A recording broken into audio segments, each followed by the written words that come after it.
வணக்கம், நான் சோலை ஆறுமுகம். நேற்று ரொம்ப ஒரு மகிழ்ச்சியான ஒரு செய்தி என்ன அப்படின்னா, ஐபிஎல் தொடர் நடக்க போகுது. அதுக்கான விளையாட்டு வீரர்கள் நேற்று ஏலம் எடுத்தாங்க. அந்த ஏலத்தில் ஒரு தமிழ்நாட்டு வீரர் இந்திய அணியில் ரொம்ப சிறப்பான விக்கெட்டுகளை வீழ்த்திய சேலம் மாவட்டத்தை சேர்ந்த நட்ராஜ் என்கிற ஒரு கிரிக்கெட் வீரர் 10,75,00,000க்கு ஏலம் போயிருக்கார்.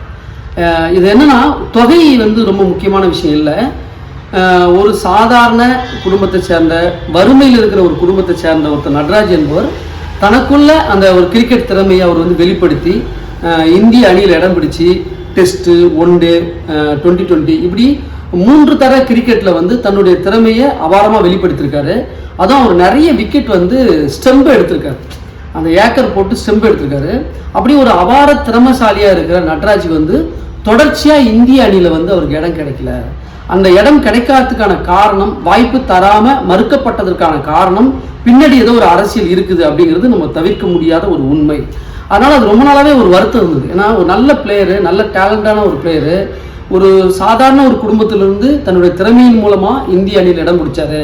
ஆனால் அவருக்கு ஏன் இந்த cricket board, Indian cricket board தொடர்ச்சியாக அவருக்கு ஏன் வாய்ப்பு தரலை அப்படிங்கிற ஒரு வருத்தம் இருந்துகிட்டே இருந்து, அந்த வருத்தம் நேற்று நடந்த அந்த ஏலத்தில் அந்த வருத்தம் மகிழ்ச்சியாக மாறி இருக்கு. என்ன அப்படின்னா, டெல்லி கேபிட்டல்ஸ் அணி 10,75,00,000க்கு ஏலத்துக்கு எடுத்திருக்காங்க. இந்த 10,75,00,000ங்கிறது ஒரு பெரிய தொகையாக இருந்தாலும் கூட, ஒரு விவசாய குடும்பத்தை சேர்ந்த அந்த கிரிக்கெட் வீரர் இருக்கார் இல்லையா, நட்ராஜ், அவருடைய அம்மா இன்னமும் சாலையோரங்களில் சிக்கன் பக்கோடா வித்துட்டு இருக்கிற ஒரு சாமானிய ஒரு குடும்பத்தில் இருக்கிறவர் தான். அந்த குடும்பத்திலிருந்து தன்னுடைய திறமையை நிரூபித்து ஒருத்தருடைய குடும்பத்துக்கு 10,75,00,000 போகுது அப்படிங்கிறது ஒரு சந்தோஷமான விஷயம்.